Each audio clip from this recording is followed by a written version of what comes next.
It is governed by a parliamentary body consisting of 6 elected mistresses and headed by a female they refer to as the elected one.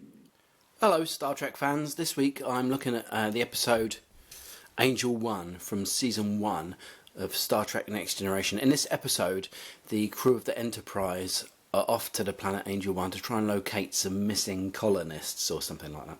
So here's some facts I've dug up for the episode that you didn't even know. Now first off, it was suggested for this episode that renowned actor David Higgins should actually play the character of Captain Picard, but Gene Roddenberry insisted that for consistency and continuity, Patrick Stewart should continue to play Captain Picard in every single episode. But for a while it did look like that David Higgins would play Captain Picard in this episode. Now when they're on the planet, Riker has to wear indigenous apparel. That's what he's told to wear, and he's quite happy to put it on, although it does look a bit silly.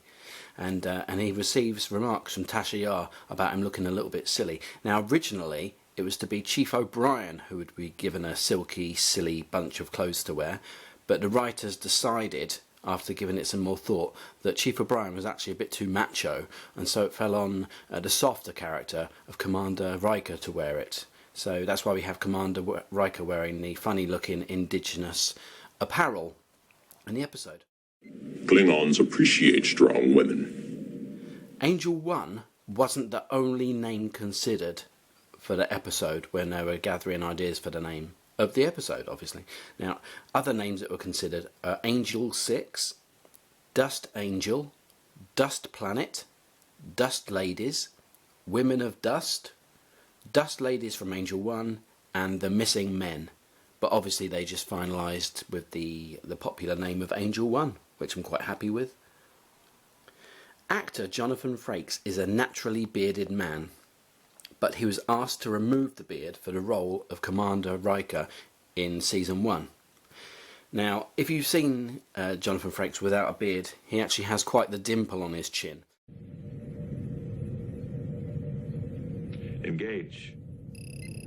And the dimple might look quite squishy, but it's reportedly fairly hard, and he has a great trouble shaving over it. Each 2 days during the production of Season 1 of Star Trek Next Generation, he would cut his chin while trying to angle his razor over the peculiar bumps. This problem was alleviated later for Season 2, as he got so annoyed with trying to shave over his weird bumps that he went to Gene Roddenberry and said to him, "Please, I can't part with this anymore, I need to be able to grow a beard."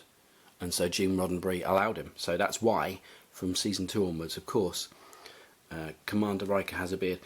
The actor who plays Ramsey, who is one of the missing men that they find on the planet, was supposed to be in the episode a lot more.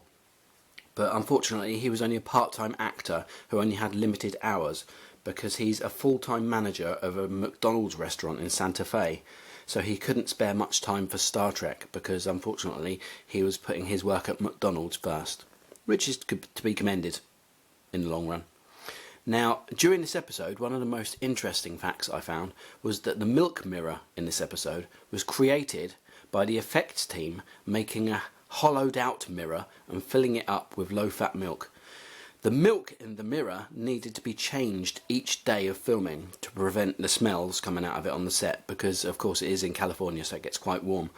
But the drained away milk at the end of production was given away to local homeless people before it was completely coagulated, so it wasn't actually wasted milk at the end of the production. Actress Denise Cosplay was getting upset that she wasn't front and centre in many scenes of this episode, and episodes before this up until now really. So during the making of this very good episode, she told Star Trek man Gene Roddenberry that unless she gets on the screen more, she's actually thinking about leaving, and one of the ideas that she had was that she'd like to open a herbalist shop somewhere away from California, so maybe Nebraska or Wyoming. Did you ever wonder why there's a forest backdrop behind the leader of Angel 1 when she's talking? This is also noticeable in establishing shots of the city. There's lots of trees all around.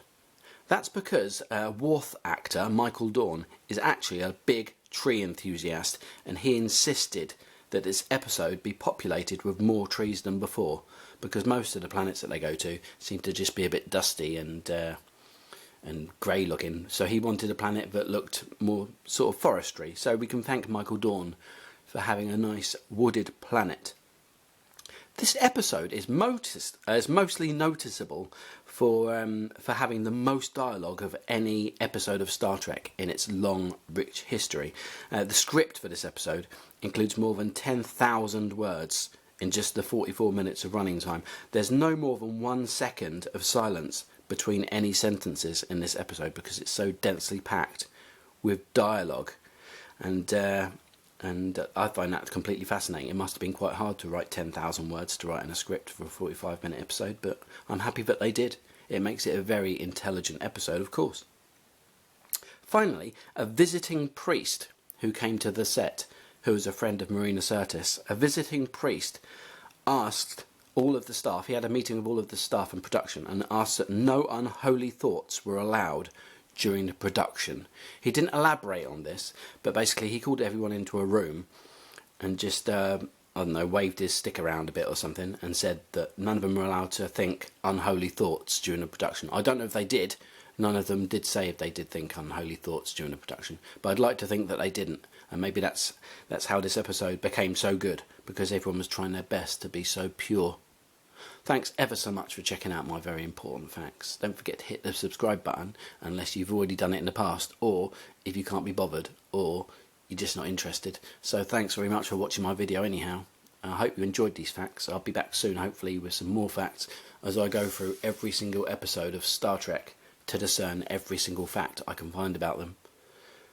Thanks very much. Have a good time. All the best.